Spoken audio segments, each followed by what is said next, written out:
Nah, sekarang kita belajar bagian lain dari enzim organ lain dari sistem pencernaan. Nah, tadi saya kan sudah mengatakan bahwa setelah dari usus kecil, makanan itu disalurkan setelah hasil penyerapan dari jejunum, dari ileum itu akan disalurkan ke usus besar. Nah, kenapa kita nggak bahas di bagian sistem pencernaan ini? Karena usus besar itu bagian dari sistem eliminatif, sistem pembuangan. Kita akan mempelajari di part yang lain. Tapi organ-organ yang ada di dalam sistem pencernaan ini itu ya tadi mulut, gigi, lalu lambung, lalu usus kecil, lalu setelah itu ke pankreas gitu. Usus besar bagian apa? Itu bagian pembuangan, sistem pembuangan karena udah selesai dicerna gitu kan, udah selesai diserap. Jadi itu urusan dari sistem pembuangan. Sekarang kita bagian lain, organ lain dari sistem pencernaan. Nah, ini adalah pankreas. Pankreas itu letaknya tepat di bawah lambung ya. Nah, terletak di belakang lambung tapi di bawahnya dengan posisi horizontal dan di depan lumbar vertebra pertama dan kedua. Itu vertebra itu tulang belakang. Jadi tepat di depan tulang belakang. Tulang belakang kan di belakang tuh. Nah, dia di depannya lumbar pertama dan kedua. Nah, itu bagian pankreas. Nah, pankreas itu yang warna pink itu ya, yang warna pink terus ada yang menyala-nyala itu ada kelenjar di dalamnya. Nah, kepala pankreas itu melekat pada usus kecil, duodenum, melekat pada bagian awal dari usus kecil yaitu duodenum. Dan ekor pankreas itu ke lambung, melekat pada limpa. Limpa itu di belakangnya itu ya itu ya. Kita bisa melihat ya. Kalau di slide yang awal, tunggu bentar, kita nah, ini itu kan ada space antara lambung sama usus. Nah, di situ ya. Ini nggak kelihatan ya, karena ini fokusnya hati, lambung, sama usus. Tapi kalau di sini kelihatan melalui 3D. Ah, ini di pankreas ini. Nah, ini di bawah lambung. Lalu ini kepalanya itu ekornya di bagian lambung, kepalanya di bagian nempel di bagian duodenum. Nih, di kepalanya itu ada pipa yang nanti bertemu dengan hati dan gallbladder, lalu nanti masuk ke pipanya itu masuk ke duodenum. Nah, kepalanya ini nempel nih di pipa ini, kita bisa lihat ya. Nah, itu pankreas. Nah, sekarang kita masuk ke slide ini. Kepala pankreas melekat pada duodenum dan ekor pankreas melekat pada limpa dan di bawah stomak, lambung gitu. Nah, bagian utama pankreas itu mengandung banyak kelenjar eksokrin. Kelenjar eksokrin. Nah, di dalam tubuh kita itu ada dua macam kelenjar, eksokrin dan endokrin. Eksokrin ini ada kelenjarnya beberapa gitu dan endokrin ini ada beberapa kelenjar gitu.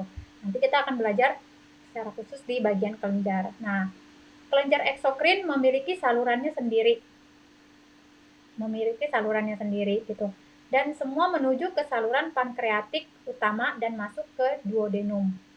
Jadi di dalam pankreatik ini banyak sekali kelenjar. Nah, kelenjar yang memiliki salurannya sendiri. Karena eksokrin itu punya salurannya. Kalau kayak kelenjar endokrin itu, dia endokrin nggak punya saluran. Misalnya kelenjar timus, dia kayak organ gitu, timus gitu, nggak ada saluran. Dia kayak mandiri gitu. Nah, lalu semua menuju ke saluran pankreatik utama dan masuk ke usus kecil bagian duodenum. Nah, semua jaringan pada kelenjar eksokrin adalah kumpulan sel yang disebut islet of Langerhans. Islet atau isletnya ini islets ya of Langerhans gitu. Jadi semua jaringan pada kelenjar eksokrin itu yaitu adalah kumpulan sel kan kelenjar itu juga sel gitu kan. Nah, kelenjar eksokrin itu juga adalah sel. Kelenjar ludah itu juga adalah sel gitu, tapi dalam bentuk kelenjar. Nah, kelenjar yang eksokrin ini tuh kumpulannya disebut islet of Langerhans. Nah, kelenjar pada pankreas itu ada kelenjar endokrin dan kelenjar eksokrin Jadi di pankreas ini dia punya dua kelenjar, gitu ya, endokrin dan eksokrin. Itu memasok enzim pencernaan dalam jumlah yang besar, gitu. Memasok enzim pencernaan dalam jumlah yang besar. Untuk apa enzim pencernaan itu ya? Tugasnya untuk memecah makanan. Jadi agen-agen itu banyak sekali, gitu kan? Agen itu banyak untuk memecah makanan gitu. Karena makanan yang masuk kan juga dalam jumlah yang besar, gitu kan? Jadi dia perlu banyak agen dalam bentuk enzim untuk memecah makanan. Nah, lalu si pankreas ini itu menyediakan sodium bikarbonat. Sodium bikarbonat ini itu sifatnya basah sebagai substansi alkalisasi yang disebut chyme gitu. Penuh HCl dan pepsin. HCl ini asid hidroklorin gitu ya, asam hidroklorin. Nah, dia di situ walaupun disebut asid ya, dia substansinya itu basah gitu ya. Sodium bikarbonat sebagai alkalisasi yang disebut chyme penuh HCl dan pepsin. Pepsin ini ya enzim tadi, enzim pencernaan. Jadi kita tahu bahwa si pankreas itu sifatnya basah dan pH-nya itu sangat tinggi sekali di pankreas ini, 8,4 sampai 8,9. Nah, sodium bikarbonat dan empedu dari kantong empedu itu kalau bergabung di duodenum, kan tadi ketemu nih dari kantong empedu salurannya gitu kan, dari mengeluarkan empedu dari kantong empedu. Nah, ketemu dengan sodium bikarbonat berkabung di duodenum karena duodenum juga ada enzim di dalamnya. Nah, bertemu lalu apa? Untuk aktivasi enzim pencernaan. Nah, terus sudah diaktifasi enzim pencernaan pada pankreas dan dinding usus, lalu ya lalu dihasilkanlah namanya pancreatic juice. Pancreatic juice itu hasil dari sodium bikarbonat, reaksi dari sodium bikarbonat, empedu pada duodenum. Duodenum untuk aktivasi apa? Enzim pencernaan pada pankreas. Nah, si pancreatic juice inilah disebut enzim pencernaan. Nah, pH-nya itu tinggi sekali gitu. Jadi kenapa pH-nya tinggi sekali 8,4 sampai 8,9 sedangkan tubuh kita kan pH-nya normalnya itu 7,3 sampai 7,4. Nah, ini adalah bentuk proteksi. Proteksi dari pencipta kita, dari Tuhan kita ketika makanan banyak masuk yang asam. Nah, pH yang tinggi tadi ini bisa menetralisir. Maka kita masih bisa survive. Tapi kalau kita makannya banyak yang asam terus ya pankreatik kan lama-lama melemah, organ-organ lain melemah gitu. Nah, sehingga tidak dihasilkan nih pankreatik juice itu nggak dihasilkan. Sehingga ketika kita banyak makan yang asam, ya pankreatiknya rusak gitu kan, udah rusak dia nggak ada hasil, nggak ada lagi yang dihasilkan pankreatik juice itu. Jadi pH yang asam tadi nggak bisa dinetralisir sama si pankreas gitu, karena sudah melemah pankreasnya, organ pankreasnya.